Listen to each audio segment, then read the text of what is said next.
Hello everyone, I'm Denise Love, and today I thought we could do an art supply deep dive, so let's get started. Let's do a test of all the golds that I could find in my art room. I know that you see me use these Kuretake mica paste quite a bit, and sometimes they're super hard to get, and depending on where you live, you may not be able to get them at all. And so I thought we could, even though that's my favorite, I do have a lot of gold. And I thought we could just kind of test out and swatch out some golds and see, do any of these other ones come close? Do they make a look that you think you might like to try? And just see, what we can get today, testing out all the golds that we have. So I'm going to go through each one and swatch it. I also thought we could maybe do a little paint on a piece of paper, and then I could then put a little gold on top of that, via different mark making things, just to see, do we like how it looks? So I think I'm going to pull my Kuretake paint out first and just get a little abstract started so that we can do that. So how about we do let's do the blues and greens today. And then we can do a fun little test of golds on our painting maybe. So let's just get this started. And I'm just using the Fluid 100 cold pressed finish watercolor paper, 100% cotton. And I'm using the little pad, the 6" by 8" pad to do this. And I've just left it on the block for this painting. So I'm just going to play for a moment, and then we will swatch out all these golds, and I'll be able to use some on here to see, kind of what that looks like.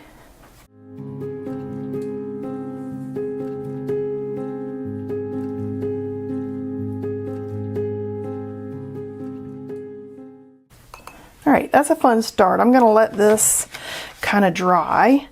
And that was just the Kuretake Art Nouveau set that I was pulling just the blue greens out of, just to get us started.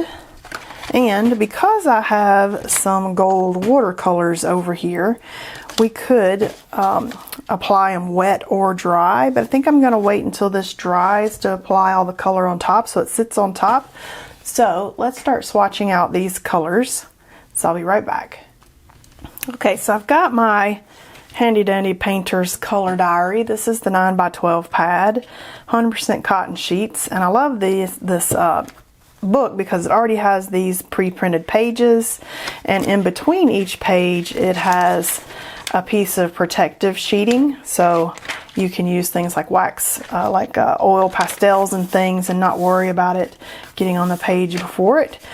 So I love this little diary. I have a couple of them, and depending on, once I fill one up, I have lots of other supplies. When I get around to wanting to color swatch something, I will write on the front of this what I've got in that pad. Like on this one, I've got Paul Rubens, Holbein Gouache, Daniel Smith, Kuretake, and you can see I just have different things swatched out. And I have so many different supplies that I've got enough pages that I need more than one book, and I just love these, so I did get a couple. So let's start color swatching these. The first one that I have written down is the Blick Matte Paint Gold, and I'm swatching it just because I have it.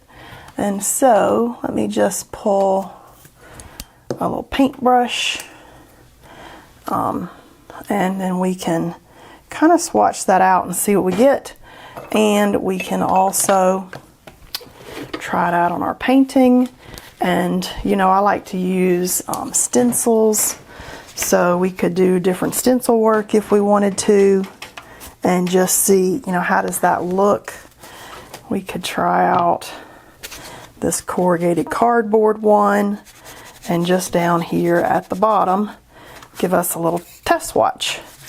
And then you're going to have to remember what I put where, because as I'm filming and putting gold everywhere, I'm probably not going to remember. And then if you see one that you're like, aha, I love that one, write that down. So there is our first test. And then I've got Liquitex Basics Gold. which is this one. And it's going to be real interesting to see if any of these, if we like any of these as much as we like our gold mica paste.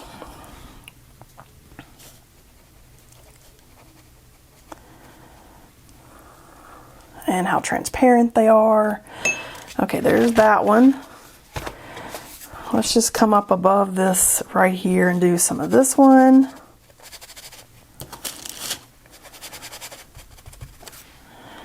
So those two are almost identical. So there's not a lot of difference in the matte and the Liquitex Basics.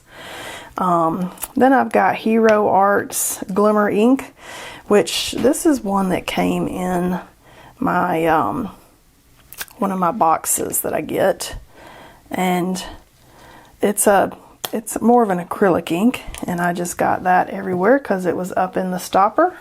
Let me wipe that off. I don't want that to be over here in the Kuretake box. There we go. So a lot of these stopper things, you got to squeeze the stopper out to get fresh ink up there. So let's just get that up there. Let me spread that around with the brush and see what that looks like. It is a deeper gold, and I could put a little bit of that out here and spread it on a sponge and just see how does that look different on our test piece.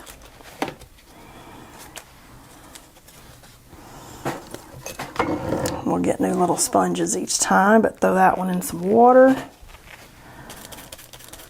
And I don't like the real thin inks to usually do stencils with, but it'll work if you get it on a dry sponge and just try. It'll work, but that looks pretty good there. So these are actually, look how bright and shiny these are. They give you a really pretty sheen. So the very inexpensive golds work exceptionally well. This Liquitex Basics, I would think, would be the one that'd be available kind of everywhere. So let's see, we've got Kuretake Gold Mica ink. We already know I love that. A couple of people were asking how else could you use these inks besides how I use it with a dip pen. You can use it with any dip pen, and you can put them on with a brush. Look how good that looks. And we know the ink and the paste are very similar. So the next one I have on here is paste.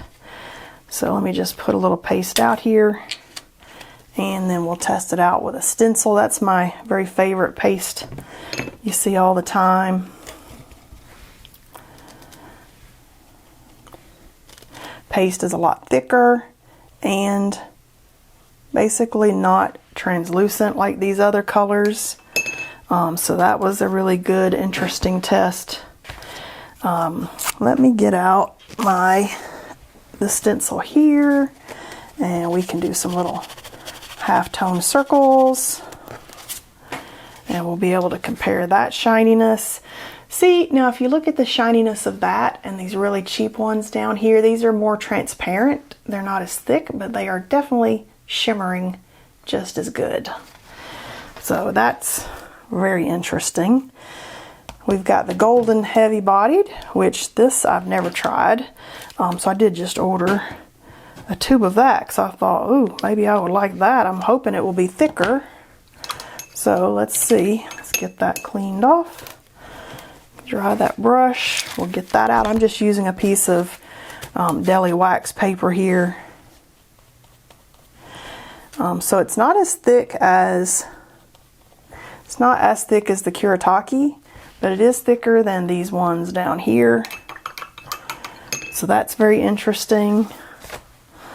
Let's do this one with the half-tone circle because it's nice and thick. Thick paint, thick dry paint, and dry sponge gives you really good stencil work. Ooh, look at that. Now let's compare those two. Oh, so that actually looks really good. That is a great option. So golden iridescent gold, this is the fine one, is really nice. I can't wait to see some of these dry. Let's put that sponge in the water. And next we've got golden mica flake. So this mica flake, this is heavy bodied mica flake, It comes in large flakes and small flakes, and I do not think it's going to be the same as our Kuretake because it's flakes, and these would have been very fine powder. So this looks like flakes. Yeah, this is like flakes in glue, basically. And you're painting it on, and it's very flaky.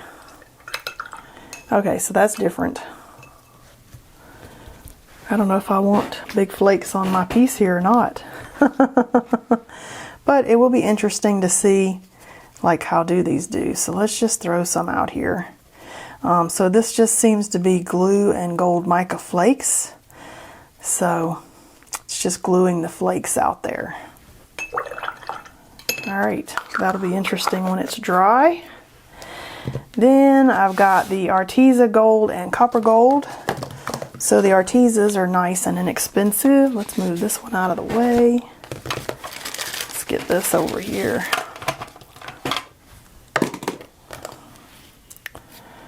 All right, we got some gold. That's a pretty gold. And Arteza copper gold. So I got regular gold and copper gold. Copper gold's more of a copper. All right, let's see what we got here.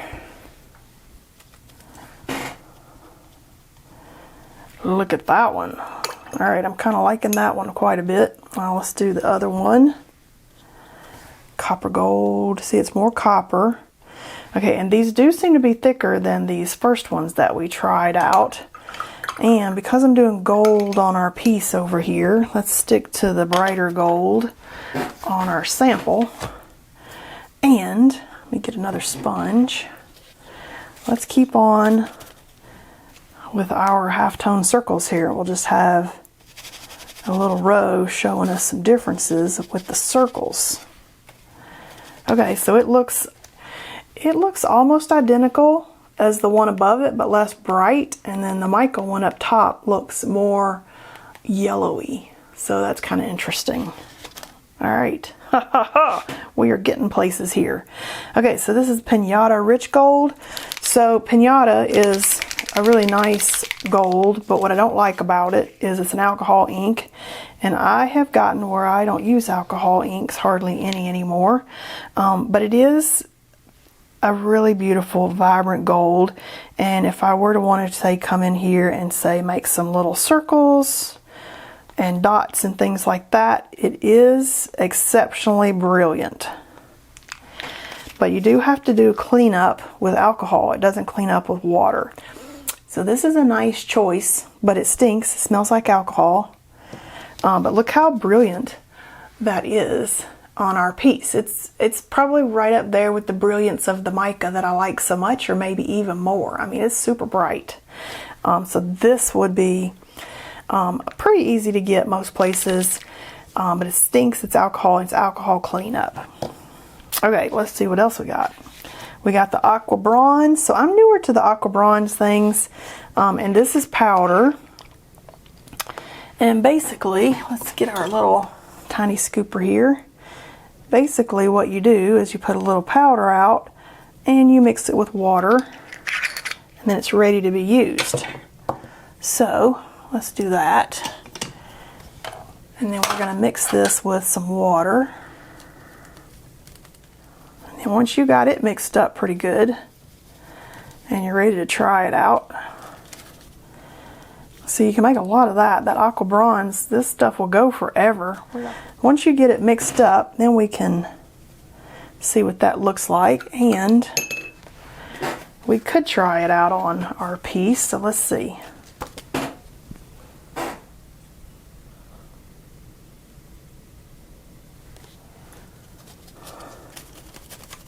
Dry sponge. I'm going to put the circles out here.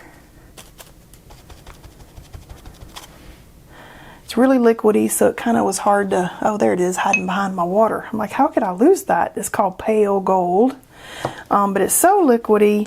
But look at that shine. It is very, very shiny. So if I had done lines, maybe if I had done dots, if I got like a little bitty paintbrush, let me get a little tiny paintbrush here and see, like if we did dots, would we get good dots? You know, or good lines? Or anything like that. It'd be interesting to play with that and just see what can we get. Ooh, see, and look how shiny that is. So very brilliant and shiny.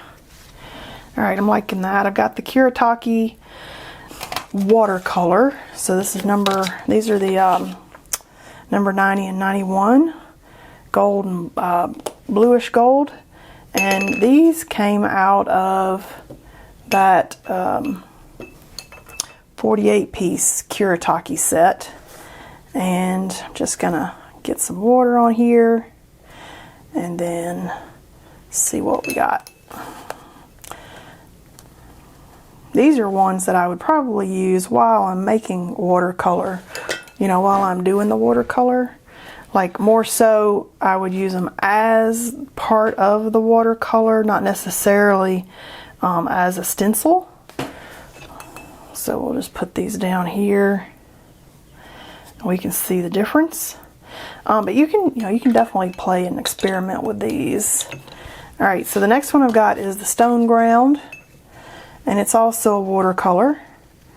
And I love these Stone Ground colors. I'd like to order some more. They're a little more expensive. They've got their own website. These came as a sampler in one of my monthly boxes. And I loved it. Especially on black paper. These were exceptionally pretty on black paper. Okay, there's that. Then we got the Fine Tech Gold. And I'm sure there's more golds out there, but these are the ones that I could just pull together at very short notice. Like I just started looking around at all my drawers, like all the golds, what do I have? And I did order that heavy body mica paste just to see what it was and try it out. Okay, so there's the Fine Tech Gold. I'm going to put a little bit of the Fine Tech Gold over here on my piece. And we can try that out. And what's left? Liquitex acrylic ink. So I put that gold right there, that Fine Tech Gold. And then that's the Stone Ground, and those are the Kuretakes. And then the last one I've got is the Liquitex ink. So it's this one here. And you want to shake these up, squeeze the stopper to get any ink out of the stopper, and then you can put some of that down. And that's a little more transparent. I think the Hero Arts one, this one I think was a little thicker. So we can put the ink over here on our piece. Let me put that down on that paper and see if I get a dry sponge. Let's see what that one looks like. Oh, it's very, very thin. So let's just see what we got there. So that's that one up top there.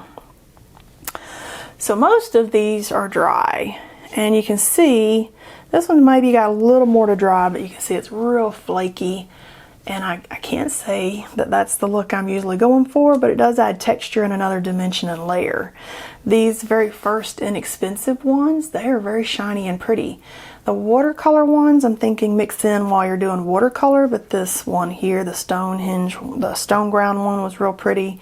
This one's very yellow. I like this pale look better than the yellow look personally, but you might like that. The alcohol ink one, whoa, it jumps off the page just like my mica ink one does. So just to give you an idea of what all these golds kind of look like and how much they shine in the light, I thought that would be fun to experiment and do a little color testing and swatching to see, you know, how do all these look and shine on our paper, and see if there's any of those that you thought, ooh, that's a good substitute if I can't get that other one. So I hope you enjoyed this look at all the golds. and I will see you next time.